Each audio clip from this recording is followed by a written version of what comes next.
sigamos muchachos. ¿Qué medidas se pueden tomar para reducir las emisiones contaminantes de un vehículo?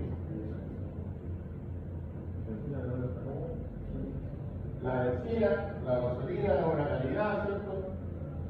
Que recuerden que, si no sé si saben, pero el octanaje no tiene nada que ver con la calidad de la benzina. ¿Qué es lo que es el octanaje? La resistencia al encendido. Y el cetano del diésel, al revés. La facilidad que tiene para la combustión. Ya, eso normalmente el cetano hay un puro diésel no va en Chile. La gasolina normalmente hay dos tipos en realidad, 93 y 97. Y la 95 es la más barata. Entonces, ¿qué medidas se pueden tomar? Hacer la manutención periódica del vehículo, trabajar, ¿no es cierto?, dentro de los parámetros de funcionamiento, ¿cierto? Obviamente, si tenemos un vehículo que estamos constantemente acelerando a fondo, ¿cierto?, y tratando de sacarle el máximo rendimiento, o haciéndole modificaciones también a los vehículos que muchas veces, no sé si le ha pasado, pero muchas veces uno le hace modificación a los vehículos que antes no tienen sentido. Y eso es porque ya empezó a contaminar. O sea, es respetar, ¿cierto?, los parámetros del fabricante y mantener los vehículos en buen estado, ¿cierto?, dentro de los parámetros de funcionamiento. ¿Ya? En caso que el sistema falle y no recircule los vapores de combustible, ¿qué consecuencias o síntomas produciría? Esto lo conversamos la clase pasada. Si no tenemos esta recirculación de gases. Exacto, va a haber una acumulación excesiva de vapores dentro del tanque de combustible y va a empezar a botar estos vapores por la parte más débil, que sería la empaquetadura, ¿cierto?, de la bomba del estanque de combustible. Y ahí se nos va a pasar a la hora de benzina el habitáculo, ¿cierto?, del vehículo, el habitáculo del pasajero y del conductor. ¿Ya? Eso es un síntoma recurrente que nadie de repente sabe por qué pasa. Normalmente uno llena el tanque o le echa benzina a más de uno de ellos, o un rato que estén echando, y ya empieza a pasarse el alto de la benzina. Eso es por eso, porque ya la empaquetadura ya no hace su efecto, y puede ser que la empaquetadura ya está mala, o murió, ¿cierto?, o está dañada, porque la presión era muy excesiva. Entonces eso es algo de cuidado, un síntoma de que puede haber pasado algo ahí. ¿Ya? En caso de que la IGR falle, ahí estábamos hablando hace rato del tema, ¿cierto? Hablamos de que si queda abierta, ya nos producía fallas de ralentí y fallas de pérdida de potencia. Tiene un funcionamiento, ¿cierto?, en un rango medio de revoluciones, que normalmente es entre 1000 a 1500 o 1700 revoluciones, a un poquito más, 2000 y algo, ¿ya? Pero rango medio, ¿ya? Ahora, pero si queda totalmente cerrada la válvula, ¿qué nos produce? ¿Nos produce algún síntoma de mal? La gente me funciona en rango medio, va a depender mucho del vehículo, pero aproximadamente son entre 1200 a 2000 RPM, 2300 también puede llegar. Si queda totalmente cerrada la válvula, ya hablamos de qué pasaba si queda totalmente abierta. Si queda totalmente cerrada, ¿qué síntomas o qué produciría esto en el vehículo? ¿Cómo? No afecta la potencia porque no tenemos estos gases recirculando la cámara de conducción. Yo creo que no hay síntomas. No hay síntomas. Pero, ¿qué es lo que parecería con el funcionamiento del vehículo?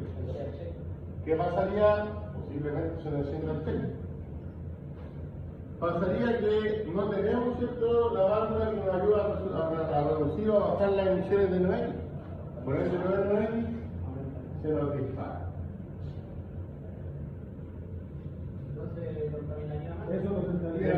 El vehículo, como decía el compañero, no va a tener ningún síntoma de funcionamiento, solo va a contaminar. Pero sí también arrojaría un código de solo. Puede arrojar un código de falla o un check, porque si tiene sensor LGR va a detectar que en todo momento está cerrado. Entonces va a decir, va a tender a cierto, puede estar tendiendo a contaminar. Estamos acá. En caso de que la válvula PCB falle, ¿qué consecuencias o síntomas produciría que quedara abierta y quedara cerrada? Cerrada, muy similar, ¿cierto?, a lo que hablábamos de la edad. Estos vapores que deberían estar saliendo se van a acumular dentro del motor. Y lo primero que van a tender, ¿cierto?, a reventarlo por donde van a salir son por la empaquetadora. Normalmente pasa que se nos transpira, ¿cierto?, el motor, que se le dice coloquialmente. Se produce, ¿cierto?, como una especie de transpiración que se le pega al final, ¿cierto?, tierra, cualquier cosa encima y se ve feo, pero no es aceite propiamente tal, no es aceite que gotee, sino que es como que se mancha, ¿no? Y eso son porque los vapores empiezan a salir y los vapores al estar en contacto con una superficie, como el ejemplo que dábamos la vez pasada. La tetera, ¿cierto?, el hervidor con una tabla, ¿cierto?, con un cartón encima. ¿Qué pasa con este vapor que está saliendo, está en contacto con la superficie? Ahí, ¿qué pasa con el vapor? Se forma agua, se condensa. Entonces el aceite, los vapores de combustible pasa lo mismo. Al estar en contacto, ¿cierto?, con una superficie en forma continuada, ¿cierto?, van a tender a condensar estos vapores. Pasa con el aceite, pasa con el combustible, pasa con el agua. ¿Cuál es el rango de funcionamiento de eso? Rango de funcionamiento, rango medio, pero va a depender de los motores, porque hay motores que funcionan a más revoluciones, otras menos, pero puede ser más o menos de 1000 a 2000, 1200 a 2000, puede ser un poco más, un poco menos.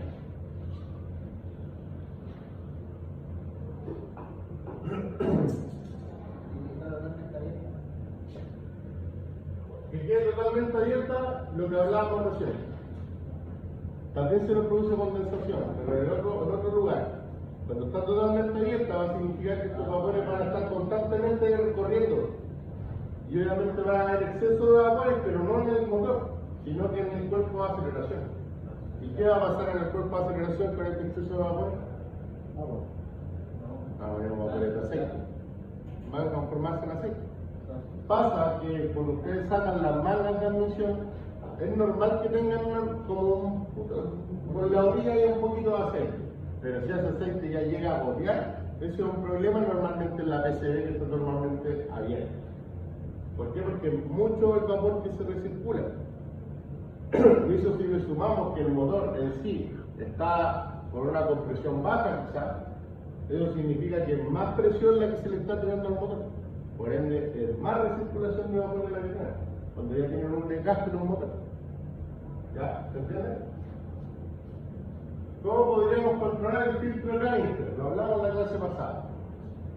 Si el canister, la función que tiene, separar el vapor de combustible, mandarlo a la admisión, y el aire puro limpio, mandarlo a la atmósfera, ¿cómo podríamos controlar que el canister está haciendo esta tarea? Con un analizador de gases. Si no, nosotros en el analizador de gases lo ponemos, ¿cierto?, en el despiche que va hacia la atmósfera, vamos a medir qué tipo de gases están saliendo por ese despiche. Y si nos damos cuenta que los niveles de HC, porque el hidrocarburo, ¿cierto?, el combustible es hidrocarburo puro, si los índices de HC son muy altos, significa que el trabajo, la pega del canister, la está haciendo mal, o la está haciendo en forma deficiente. ¿Se entiende? ¿Sí? ¿Me siguen? ¿No? ¿Sí? Hidrocarburo.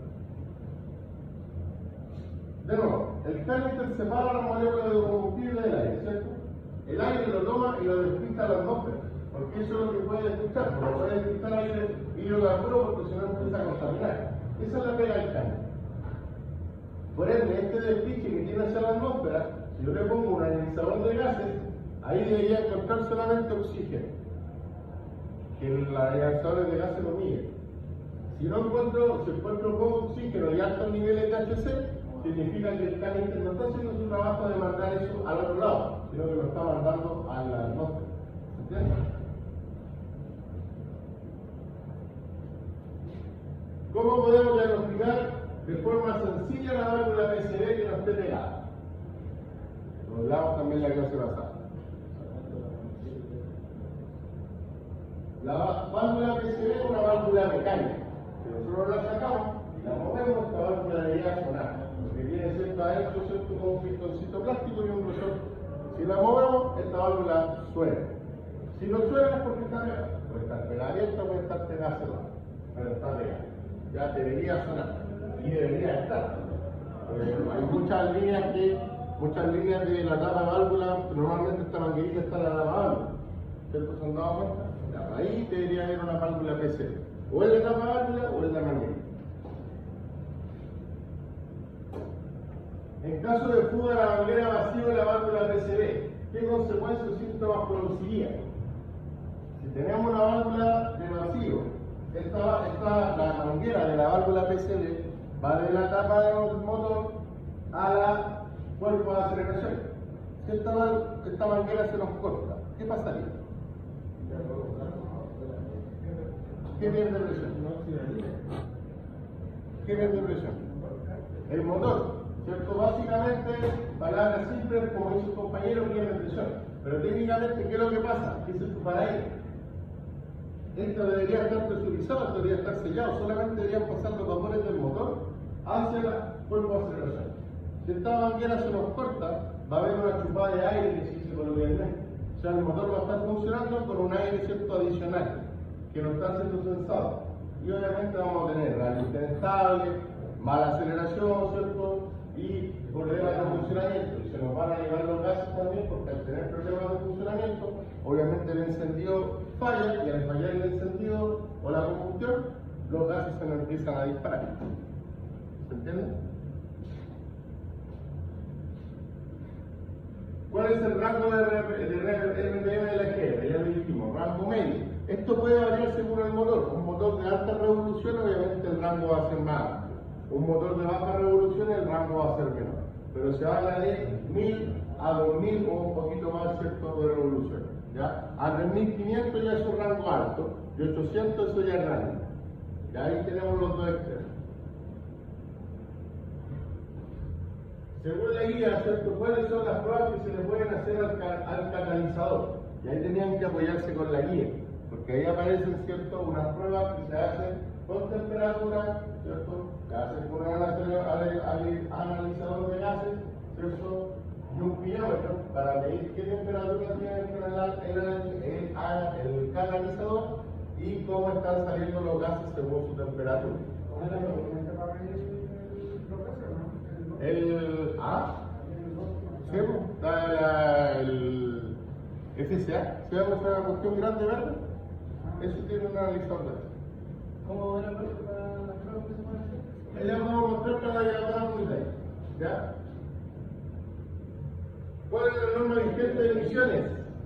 ¿Y cuál es su exigencia? En euros. Euro 6. Y en la guía salen las exigencias también. Los porcentajes son bien bajos de emisiones. Pero actualmente estamos hablando de la Euro 6 y tiene que tener un porcentaje sobre el 90% de... 98%. 98% de capacidad de reducción, por decirlo así. O sea, debería evitar el 98% de emisiones contaminantes. ¿Se mide por partículas por millón? Según el gas, según el tipo de gas se mide por partículas por millón. ¿Cuál es la exigencia? 98% de... 98%. Ahí también la vamos a realizar con la guía. ¿Cuál es la temperatura de funcionamiento del catalizador? De reducción de gases. O sea, tiene que reducir el 98% de los gases totales que emite el vehículo. La guía salía que era entre 500 y 700 gramos.